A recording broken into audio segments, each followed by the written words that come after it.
It's cold, it's wet, it's damp, it's PS too many games. I've dragged Dave along with me. Dave's not 100%, he's got a perforated eardrum, so he just literally can't hear much at all.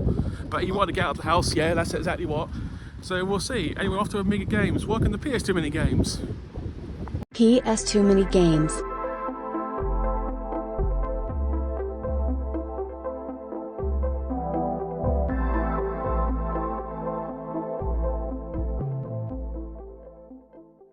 Morning guys, welcome to PS Too Many Games. It's just before 10 o'clock, we're in Attleborough, and apparently nothing opens here before 10 o'clock. Well, nothing of any like note for us, so I'm waiting for this charity shop over there to actually open. We're going to hit that, and then obviously on the other side of the road, which you can't see right now, Amiga Games, we're going to hit that up too. But Attleborough, middle upper class town, Dave? The what? Attleborough, middle upper class town? Do what? Yeah. Yeah. Depends. Depends on what? Depends what day you come here. What? Yeah. What? Okay, we'll just go with it.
Hello guys, welcome to PS Too Many Games. A bit of a smaller episode this time for many reasons, but mainly because, if you notice, I have now finally started to basically start rebuilding the games room.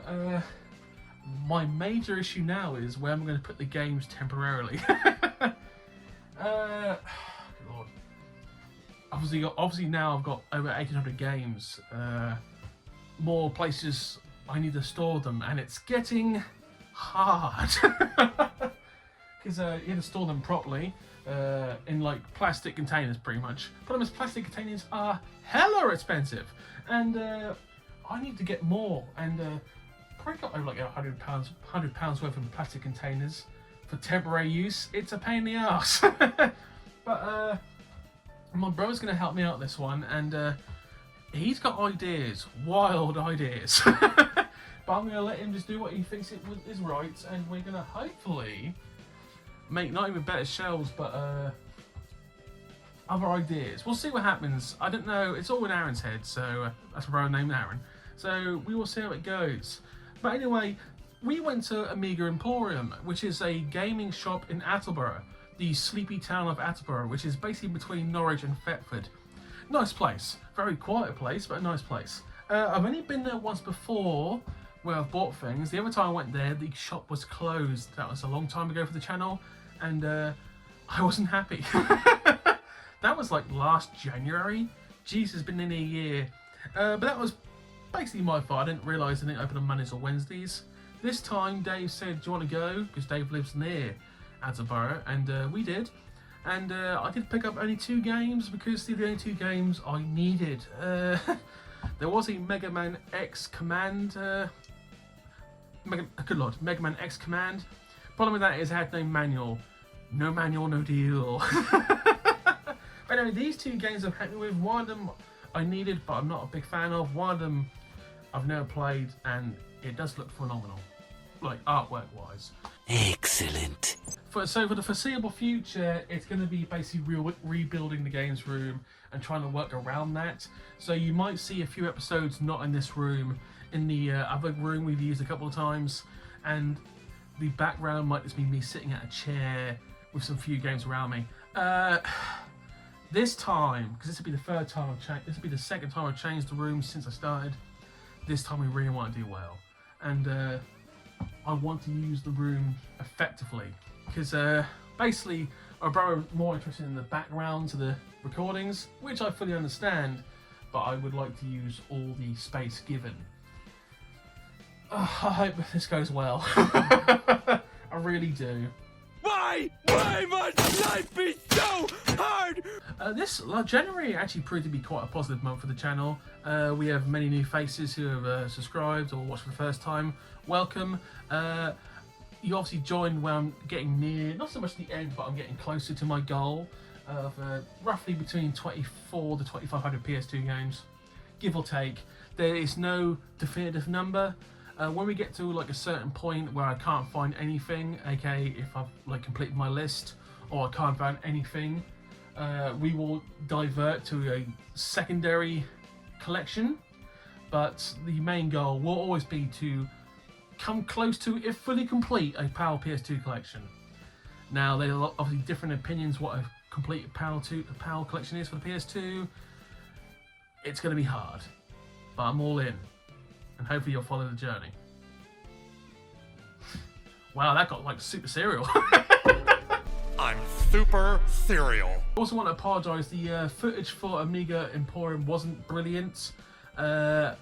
Mainly because as you come in the opening, it just literally opened up. It literally was 10 o'clock in the morning, and I didn't want to film anything that wasn't supposed to be in a certain place, so I didn't.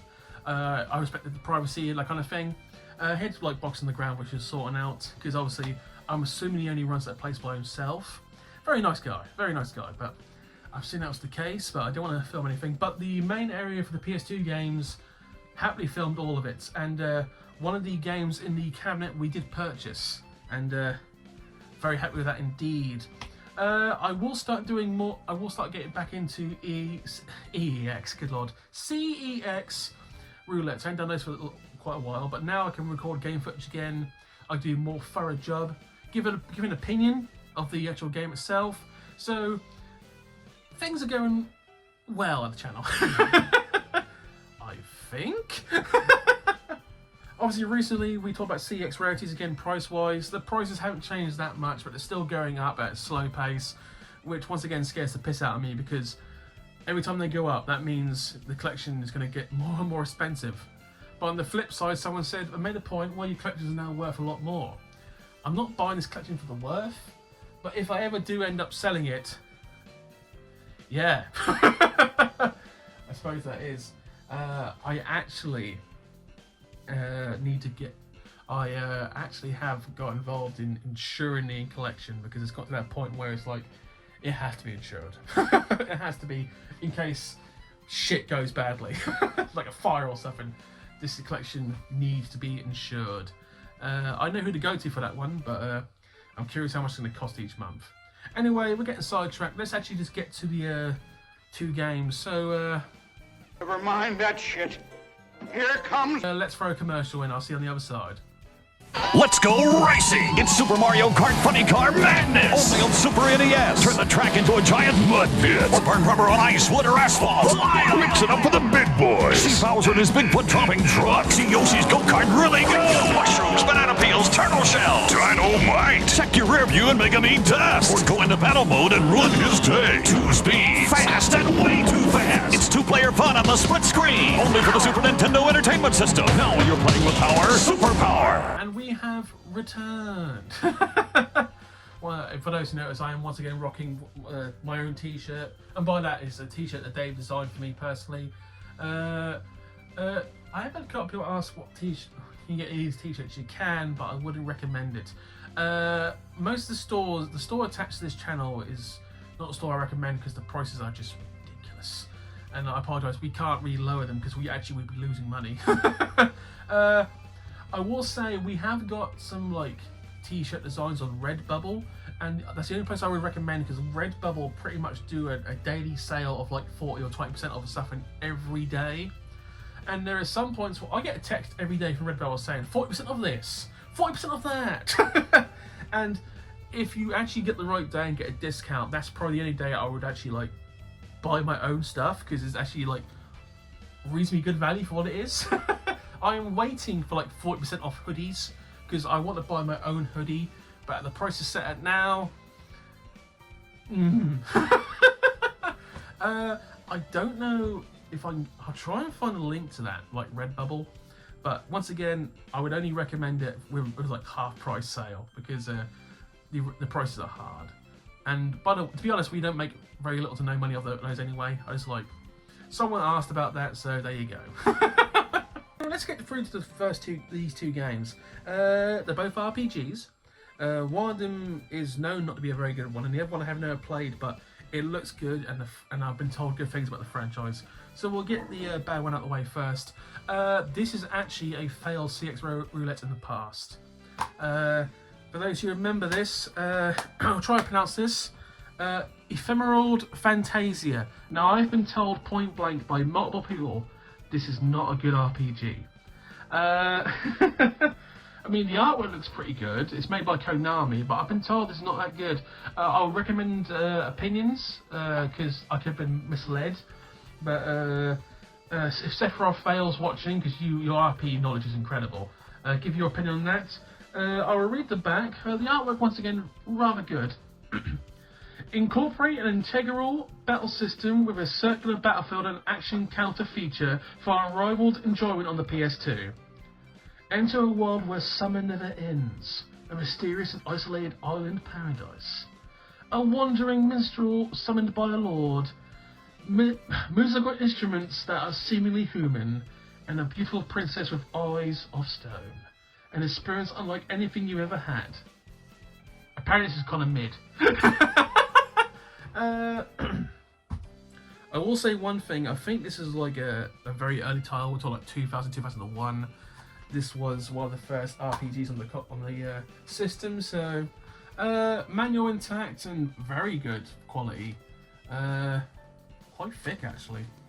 Oh, here we go. I always like reading these. So this is Konami, for some, incorporated like a manual of what you could find on the PS2 that was made by Konami. Obviously Metal Gear Solid 2, people have mixed opinions on that game because obviously you're not entirely playing as Snake. Zone of the Enders, I have no opinion on that game. You either like it or dislike it, that's your choice. Silent Hill 2, I mean, enough said about that. Cult classic. Shadow of Memories, I think I have played that. I think that's a good game. I had to get back into that. Seven Blades, I need to play. I've been told good things about that, but once again, I could be wrong. Obviously this game, Ephemeral Fantasia. Ring of Red, have not played, we'll try that game. We own all these games, by the way, we own all of them. Silent Scope, obviously in the last episode you saw Silent Scope 2. Gradius 3 and 4, obviously Gradius, everyone knows my affinity for 2D shooters. ESPN International Track and Field and International Super Soccer. We'll give that a pass. ESPN NBA tonight. That's quite strong considering this game came out. So this game, remember, came out in 2001. So that's quite a strong early game collection for the PS2 for Konami, and it only get better. But anyway, it's now part of the collection. Happy to wipe it off the list. And the last game is by far the better game, and I paid £25 for this. I don't know if I paid above or below the estimate, but it seemed like a genuinely good price. And if I'm pronouncing this RPG wrong, forgive me. It doesn't look that good to easily pronounce. We'll call it Attleborough 2, the Azov of Destiny. First of all, for some reason, I love the artwork of this game cover. The blue works perfectly. The artwork looks fantastic to me. When I saw it, obviously made by Curry, obviously. When I saw it, I was like, very much a weeb moment. Still looks fantastic to this day. The back cover also the same. Obviously the sequel to the first one. Splitting to save their home, reuniting to save the world. For over 400 years, the enchanted land of Eden has been a paradise of peace and prosperity for humans and manna alike. But when crisis strikes the land, two friends must part ways to save their world from crumbling. Okay, so these are apparently opinions from magazines and clubs. If you're looking for a fun 34-hour game to play, Attleborough 2, The Azov of Destiny is a clear choice. That was by RPG Fan. I guess that's a magazine. A great cast of characters and an adapt dose of good natural humour. That's from GameSpot.co.uk. I heard of them anyway. Feel the rush of the battle with a new action cost-time battle system. Switch main characters to experience the lands of both Eden and, oh good lord, Beckhyde. We'll go with Beckhyde. Belkhyde. Beckhyde. Master the art of alchemy will create everything you need from weapons to medicines. This looks like an RPG I would quite enjoy. I haven't played the first one, but I need to give the first one the attention it deserves. To be honest, I was always a fan of Koei, K-E-O-E-I, I think it's Koei. Ever since starting the collection, not only have I become a bigger fan of Koei, but I've appreciated how many games Koei made and how many good games Koei made. Everyone knows my affinity for Dynasty Warriors and Samurai Warriors, but obviously the Persona franchise. This RPG right here, but there's other things, like they made horse racing games. Koei probably are one of the more underrated game makers for PS2 and other consoles for the last 10 to 15 years. Or I'm just really late to the party. Probably number 2, but I am ecstatic to add this to the collection. There is one more I need. I think there's a third game. I think there is. I could be wrong. But I was very happy to find it, and I appreciate Amiga or Omega, what the hell they call it, Omega Games or Amiga Games for having this. I will use them more often than I really have in the past, but I would like to use more independent stores around the CXs. Obviously, I use Last Level Games all the time, but Amiga. There is a shop in Durham that I've been to once, and I should try again. Durham's a nice town, really is. King's Lynn obviously has a famous gaming shop, and one of the I say worst, has a CEX with interesting quality control. But I would like to use more places in Norfolk and Suffolk because they're close to home and they're just as good as any other stores. But once again, Last Level Games has always been the best store I use because it's the closest, and I've always had good luck there. But Amiga Emporium also would highly recommend. That's it for this episode. It wasn't a big one, but I wanted to give this shop a little more shine. Please comment and subscribe. I don't know if this has come out before or after the Leeds Game Market. Depends how I feel. It's probably going to come out after, so you know I recorded it before. That's just the way it is, ladies and gentlemen. Thank you for watching. Have a good day.